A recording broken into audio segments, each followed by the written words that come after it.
Assalamualaikum warahmatullahi wabarakatuh. Assalatu wassalamu ala asrafil anbiya wal mursalin wa ala alihi wa ashabihi wa mawalah. Baik para pemirsa AMM Melayu Raya, hari ini kita akan menampilkan kembali episode terakhir dari penuturan Dr. Tengku Awalul Zikri. Nah, pada kajian Pegelah Punca yang diadakan oleh IKAT atau Ikatan Alumni Timur Tengah dan ISAT atau Ikatan Alumni Sarjana Daya, tepatnya pada sebulan yang lalu ya. Oke lah, baik, sebelum kita menikmati bersama, ada baiknya kita jangan lupa like and subscribe, dan yang terpenting adalah tonton sampai habis. Oke, yuk silakan. Baik, terima kasih dokter. Silakan Dr. Tengku Awalul Zikri.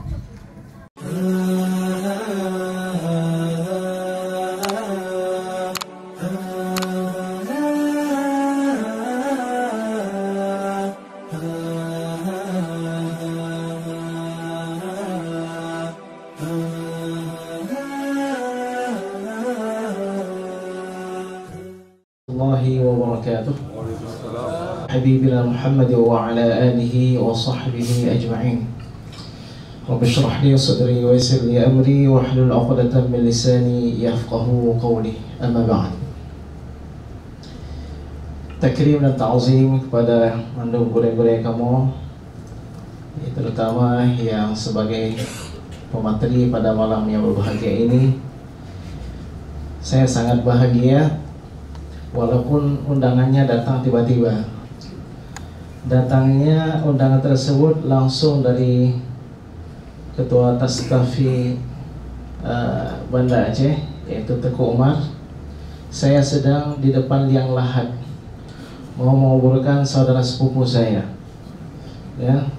Jadi karena begitu mendesak, saya ingin jaring-jaring yang Tengku Umar telepon Muna ya.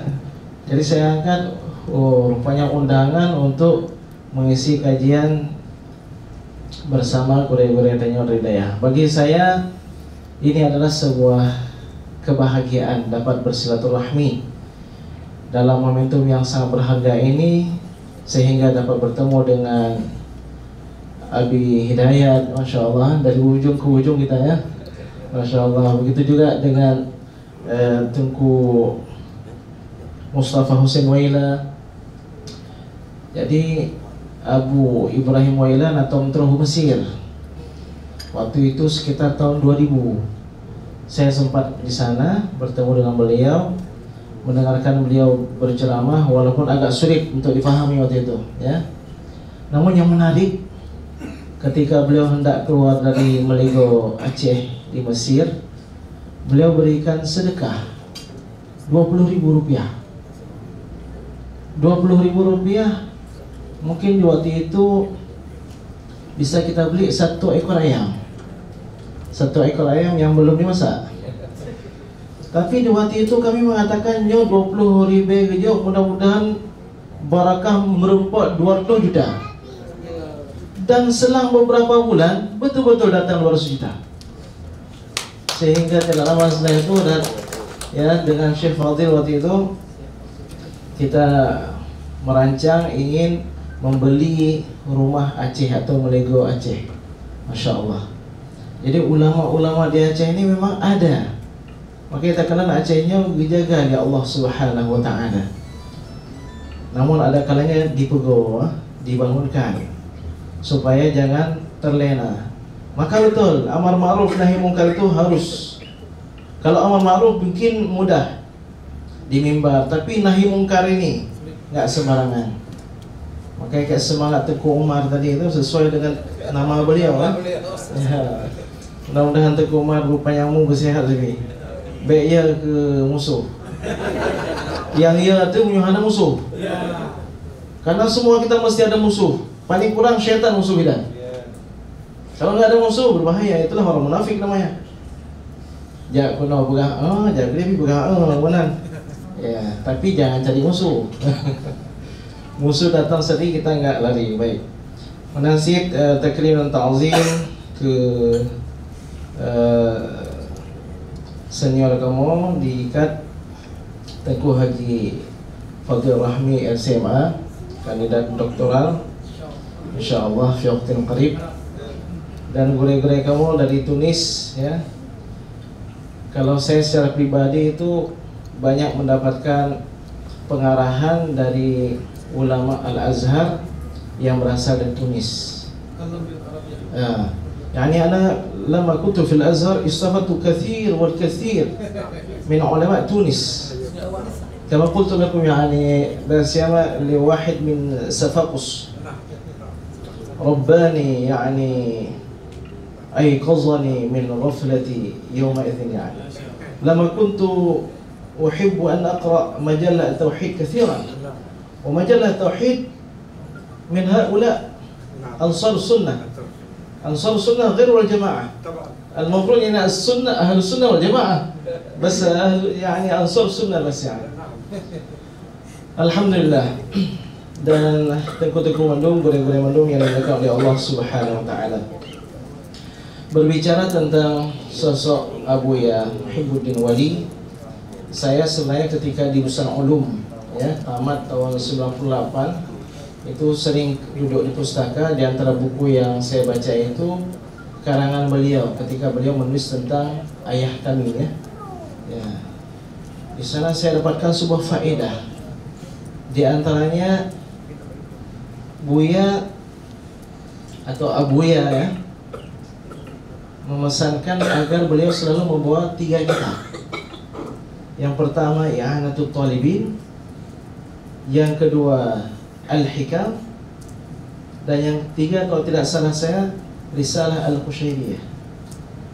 Jadi karena menasihat tersebut, saya pun di Mesir menggemarkan diri untuk membaca kitab itu, terutama Risalah Al-Qushairiyah. Sangat menguatkan kita. Di sana banyak sekali cerita dari para aulia Allah ya, bagaimana mereka bermimpi dengan Nabi SAW minta nasihat agar hati hidup, agar ya antara azan subuh dengan qamat membaca Ya Hayyu Ya Qayyum La Ilaha Illa Anta sampai 40 kali. Jadi Masya Allah memang betul-betul pesan singkat itu betul-betul mengena dalam hati kita. Dan saya tidak meragukan Abuya itu pernah di Mesir. Namun benar, sebahagian teman, sebahagian senior menyaksikan beliau. Kenapa menyaksikan beliau? Karena kami biasanya kan ada sanad cerita. Sanad cerita. Sepertinya ada keterputusan antara beliau dengan generasi berikutnya. Iya. Jadi kalau sekarang ini misalnya ketua KMA, ketua keluarga Masuk Aceh yang ada di Mesir, ada fotonya dari Pak Prof Azman misalnya. Ya, begitu juga mungkin ayah Dr. Fakhrul Ghazi, mungkin Dr. Ustaz Nur Ashikin ya. Ada, tapi Abuya Muhibbuddin Wali kita nggak lihat, nggak ada disertasinya di keluarga Masuk Aceh. Sehingga ketika saya magister sering masuk pustaka kampus Fakultas Syariah. Benar seperti yang dikatakan oleh Abi Hidayat, Al-Azhar itu serba ketat, termasuk pustakanya. Kalau kedapatan kita memfoto, bukan fotokopi ya, memfoto bawa HP, kita foto, tertulis nama kita besok, nggak boleh masuk lagi ke pustaka itu. Jadi setiap kali masuk kasih lapak karne, kasih lapak kartu, ada nama kita di situ, nggak kasih masuk, selama-lamanya. Jadi ini sebuah hal yang sangat luar biasa. Ketika Tengku Habibi tahun 2019 itu saya sering sana itu menyambut datang beliau di Matariyah. Dan kami termasuk dengan Tengku Khairul Badri S menguruskan bagaimana caranya supaya disertasi beliau. Iya. Ketika kami di Matariyah ya. Jadi ketika saya dalam program magister, saya sering masuk ke pustaka. Saya lihatlah di situ. Oh, rupanya ada disertasi Dr. Muslim Ibrahim rahimahullah taala. Kemudian saya lihat lagi disertasi yang dulu. Itu kan disertasi sudah sangat banyak. Saya pergi ke yang depan-depan. Yang kertasnya sudah warna kuning, yang diketik, yang agak-agak sulit untuk kita baca. Di situ saya membaca ada, mohon maaf, tertulis Muhibbuddin Wali. Saya lihat, Masya Allah, mana kok? Ya, tapi waktu itu saya hanya sekedar lihat, sudah saya tutup. Berarti ada. Namun ketika dalam proses S3, barulah saya lihat lagi. Jadi yang pertama sekali, disertasi beliau itu lumayan tebal, 913 halaman. Ya, seingat saya 2 jilid, 913 halaman. Lalu saya lihat uslub beliau. Uslub beliau itu bagus sekali, Masya Allah. Uslub Arabnya itu sangat bagus. Dan judul disertasi beliau itu Al-Ijtihad fil Fiqh Al-Islami, Risalah Muqaddamah lil Husul ala Darajat Doktorah fi Syariah Al-Islamiyah. Jadi beliau tulis di situ bahwa beliau menyelesaikannya di tahun 1389 Hijriah, bertepatan dengan 1969 Masehi. Tapi di situ ada ada perbedaan halaman pertama dengan halaman ketiga tentang 1981. Di halaman pertama 1981. 1381. Tapi di halaman berikutnya nanti di Isyraf Syukr wa Taqdir 1389. Baik pemirsa sekalian, ada sedikit cerita. Dulu ayah saya pernah menyambangi Tuan Guru Ni Abdul Aziz Nikmat, ya, Tuan Guru Ni Abdul Aziz Nikmat. Beliau ini adalah mantan ketua Dewan Muktasyar Partai Islam se-Malaysia. Nah, bukan PAS Aceh Sepakat ya, atau PAS Partai Adil Sejahtera ya, tapi atau PAS Aceh, ini PAS di Malaysia. Jadi Abuya datang ke Malaysia menyambangi beliau di kediaman beliau di Kelantan, Malaysia. Saya mengatakan bahwa beliau adalah sosok yang sangat-sangat sederhana sekali. Dan ketika ayah saya datang, ya, beliau melihat Tuan Guru tersebut sedang menyapu-nyapu di halaman depan rumahnya. Udah saya mengucapkan salam, kemudian ayah saya dipersilakan masuk ke dalam. Kemudian beliau mempersilahkan Abuya untuk duduk di atas kursi beliau. Ayah saya awalnya nggak mau, beliau menolak dengan halus. Tetapi bagaimanapun juga Tuan Guru tersebut, karena beliau senang ada saudara seiman, seislam yang datang ke beliau dan jauh pula dari Aceh, beliau tetap meminta supaya Abuya duduk di kursi beliau. Hal ini sama juga seperti ketika ayah saya datang ke Ustadz Azhari Muhammad.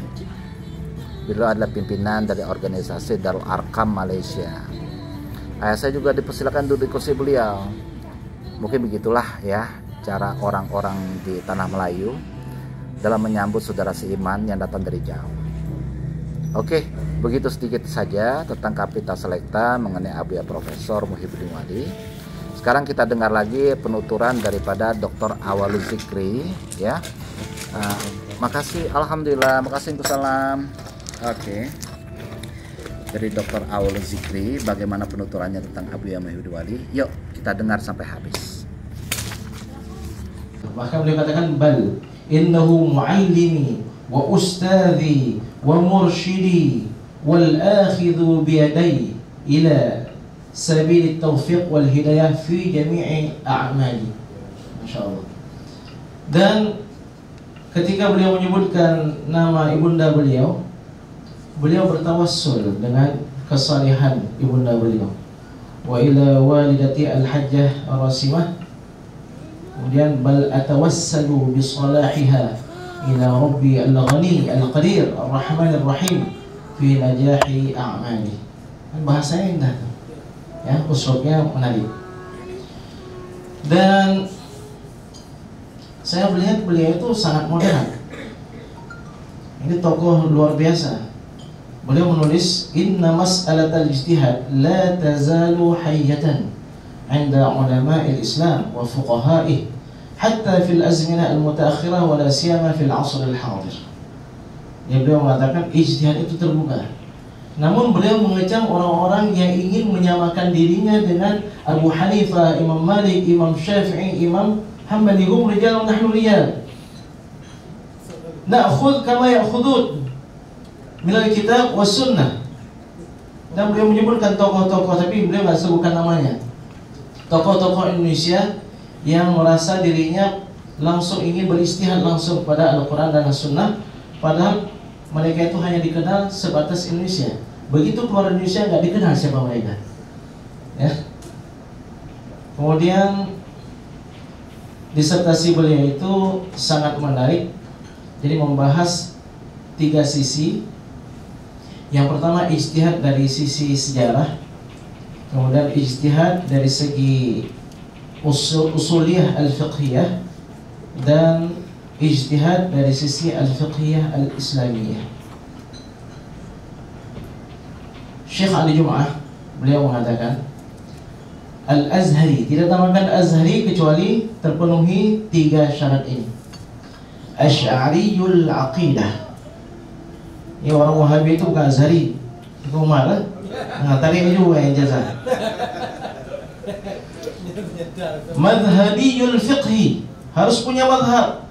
Walaupun punya wawasan yang luas, 4 madhab. Kalau kami fikih muqarrar 8 madhab kami tulis. Disertasi 8 madhab.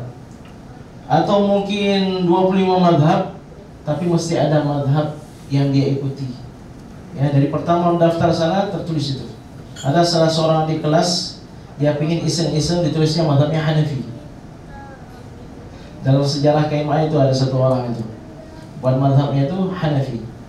Lalu ketika masuk pelajaran fikih Hanafi, orang-orang Mesir dan orang-orang madhab Hanafi suruh dia keluar. Kamu bukan di sini ruangannya, kamu di madhab Syafi'i sana. Saya mendaftar Hanafi, enggak, kamu itu bukan di sini, kamu di sana. Jadi bingung sendirinya. Kemudian Sufiyut Tawajjuh, orang Azhar yang namanya Azhar itu Sufiyut Tawajjuh, yahmilu hadzal ilm la yuridu minkum jazaan wala syukura. Masya Allah, tadi kita dengar bagaimana beliau di masjid, ya, bagaimana beliau meninggalkan UAE, pulang ke Aceh. Bidzikri wal fikri hubban li sayyidina Muhammadin sallallahu alaihi wasallam. Maka bagi kami, beliau Allah yarhamuh Azhariyun khalisun, Azhari banget kayak gitu, ya. Bahasa orang keren Azhari banget. Kemudian yang kedua yang menarik dari beliau memiliki sanad keilmuan yang luar biasa. Kita sering dengar sanad-sanad sekarang ini, padahal sanad itu dari dulu sudah ada.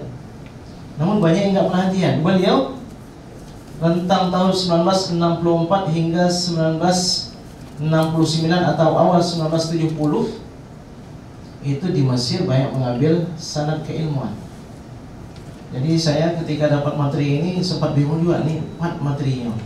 Jadi saya hubungilah beberapa teman, beberapa senior. Saya hubungi Tengku Nur Khalis, ya, karena beliau ada menulis tentang ulama-ulama di Aceh. Juga saya telepon Abu Tamliha, saya telepon Tengku Azhar, saya telepon Tengku Talha, saya telepon pokoknya orang-orang yang berhubungan dengan ini semua, supaya saya dapat informasi yang banyak tentang beliau. Dan saya pun dengar ceramah beliau, Masya Allah, sangat moderat. Ketika beliau berbicara tentang Hasbi As-Siddiqi, ketika beliau berbicara tentang Dr. Yusuf Al-Qaradawi, sangat moderat. Tidak ada kata celaan dari beliau, ya. Beliau menerima kalau seorang mengambil pendapat muqabil as-sahih, silahkan, tapi jangan suruh orang lain, jangan pakai orang lain. Amal untuk di sini nggak masalah, ya. Beliau mengatakan Hasbi As-Siddiqi itu walaupun dia ada tarjih versi dia, tapi dia nggak keluar, masih punya mazhab Imam Syafi'i. Sedangkan Dr. Yusuf Al-Qaradawi ini yang terlalu luas, ya. Jadi hendaknya orang yang membaca kitab-kitab mereka ini harus tahu memilih, karena nggak semua bisa kita makan. Ada yang bisa kita makan, ada yang nggak boleh kita makan. Jadi beliau memiliki sanad keilmuan yang luar biasa. dan nanti mungkin bisa dilihat ya. Kalau saya lihat itu sanad keilmuan beliau misalnya dari Abuya ya, Abuya Mudawali. Abuya Mudawali mengambil dari Syekh Ali bin Husain Al-Maliki, bukan Syekh Muhammad Said Ali Al-Maliki, tapi Syekh Ali bin Husain Al-Maliki. Kemudian ada Syekh Said Abu Bakar Syata, kemudian Syekh Said Ahmad Zaini Dahlan, hingga kepada Imam Asy-Syafi'i. Beliau juga ada mengambil dari yang mengambil ijazah dari beberapa ulama, baik ulama tariqat, ulama hadis dan seterusnya, bahkan termasuk dari Syekh Muhammad Yasin Al-Badani. Ada bersama Syekh Yasin Al-Badani. Ya, mungkin bisa tampakkan ya. Jadi tempu-tempu tanya dari daya, gua mau bertanya sanad, tanya bila sanad. Bagaimana bertanya saya sanad punya sanad. Kemudian yang terakhir yang saya sampaikan, beliau ulama yang menghimpunkan antara ilmu zahir dan ilmu batin. Yang alim di bidang batin saja banyak, yang alim di bidang zahir saja banyak, tapi yang menghimpunkan bahkan tiga elemen tersebut, iman, Islam, dan ihsan, ini bisa dihitung. Dan beliau ini termasuk yang sering mendatangi makam Imam Asy-Syafi'i.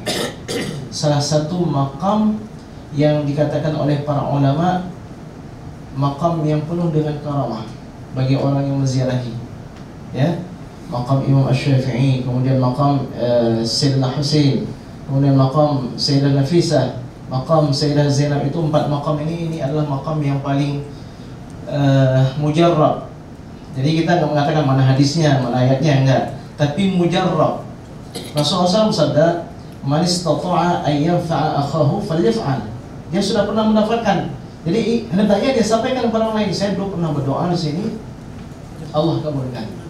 Dan berapa banyak orang-orang yang sulit memahami beberapa ibarat dalam kitab mazhab Imam Asy-Syafi'i, pergi ke makam Imam Syafi'i, menghadiahkan Al-Fatihah, dia baca dapat.